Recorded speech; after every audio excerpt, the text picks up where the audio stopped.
पहिला महत्त्वाचा रिपोर्ट. मनोज जरांगेंनी मुंबईच्या दिशेने कूच करण्यापूर्वी मुंबई उच्च न्यायालयाने त्यांच्यासाठी नो एंट्रीचा बोर्ड झळकावलाय. मुंबईमध्ये मनोज जरांगेंना आंदोलन करता येणार नाही असं मुंबई उच्च न्यायालयाने स्पष्ट केलंय. तरी सुद्धा मुंबईमध्ये येणारच या हट्टावर मनोज जरांगे ठाम आहेत. आता कोर्टाचे मनाई आदेश असताना मनोज जरांगे मुंबईत कसे पोहोचणार असा प्रश्न महाराष्ट्राला पडलाय. पाहूया कोर्टाने नेमके कोणते आदेश दिलेत आणि त्या आदेशावर मनोज जरांगेंनी काय भूमिका मांडली.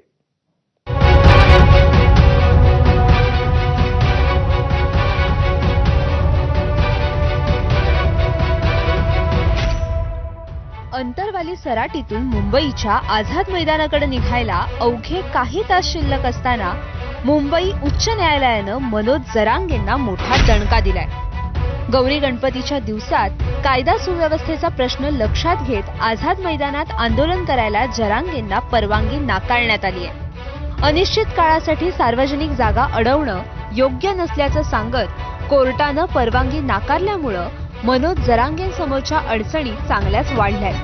कोर्टाच्या या निर्णयानंतर मनोज जरांगेंनी सर्वोच्च न्यायालयात जाण्याची तयारी केली आहे. एकीकडे न्यायालयात आपली बाजू मांडण्याचा निर्धार व्यक्त करतानाच मनोज जरांगेंनी सरकारवर जोरदार हल्लाबोल केलाय. सध्याच्या सरकारची तुलना इंग्रज सरकारशी करत त्यांनी मुख्यमंत्री फडणवीसांना इशारा दिलाय. इंग्रजांच्या काळात सुद्धा उपोषण झालेत, लोकशाही मार्गाने उपोषण झालेले आहेत. मग तर आता तिथे इंग्रजाची सत्ता सुद्धा नाही. सत्ताधाऱ्यांनी गोरगरिबांच्या भावनेशी इतकं खेळायला नाही पाहिजे आणि मराठ्यांचा सुद्धा संयम देवेंद्र फडणवीसांनी बघितला नाही पाहिजे. आणि एकही नियम आम्ही माननीय न्यायदेवतेचा डावलणार नाही. आमचे सुद्धा वकील बांधव न्यायालयात जातील. न्यायदेवतेचा राहिला विषय तर न्यायदेवतेवरती आमचा विश्वास आहे 100%. आम्हाला परवानगी मिळणार, न्यायदेवता न्याय देणार. कारण आम्ही काय करायला होत म्हणजे नाकारायचे कारण तर द्यावं लागतील तुम्हाला की या कारणामुळं आम्ही नाकारतोय. तुम्हाला आम्ही शांततेत तिथं यायलो, आमरण उपोषण करायलो, त्यामुळं न्यायदेवता 100% न्याय देणार. मनोज जरांगेंच्या मुंबईतील आंदोलनाला आव्हान देत एमी फाउंडेशननं उच्च न्यायालयात याचिका दाखल केली होती. मुख्य न्यायमूर्ती आलोक आराधे आणि संदीप मारणे यांच्या खंडपीठासमोर पार पडलेल्या सुनावणीत जरांगेंच्या आंदोलनाला परवानगी नाकारण्याची कारणंही स्पष्ट करण्यात आली आहेत.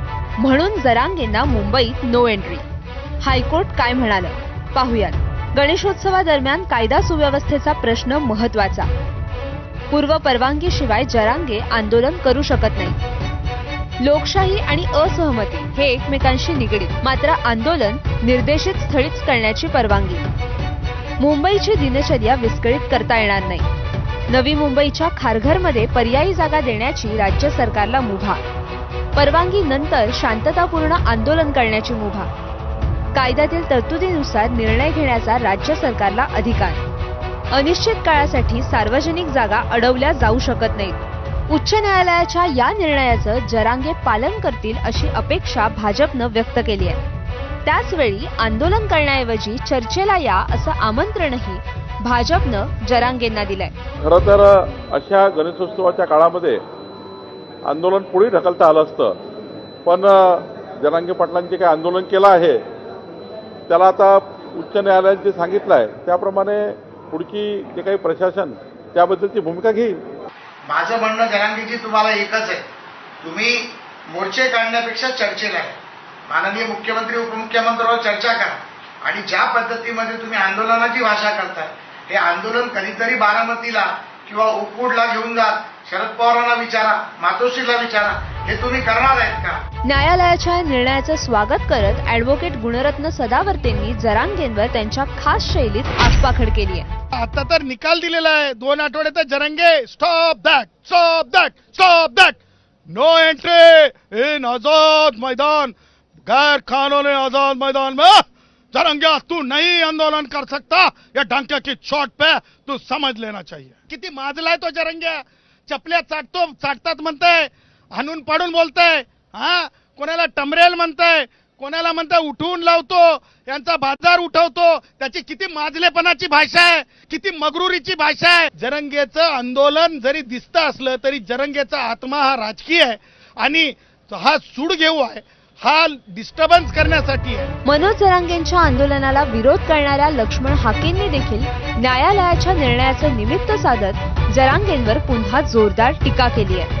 मुंबई उच्च न्यायालय मराठा व कुणबी एकच आहेत असं मानणे हा सामाजिक मूर्खपणा होय. आता त्यानंतर आणखीन एक, मराठा व कुणबी या दोन वेगळ्या जाती आहेत. मुंबई उच्च न्यायालय ह्याच्यावरती जर बोलायचं म्हणलं तर याच्यावरती एक स्पेशल प्रेस होऊ शकते. एकीकडे सरकारनं केलेलं आवाहन आणि दुसरीकडे न्यायालयानं दिलेले आदेश या पार्श्वभूमीवर आता मनोज जरांगे नेमकी काय भूमिका घेतात याची उत्सुकता असणार आहे.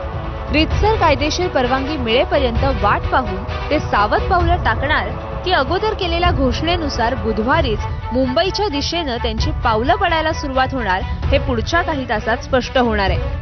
ब्युरो रिपोर्ट, एबीपी माझा.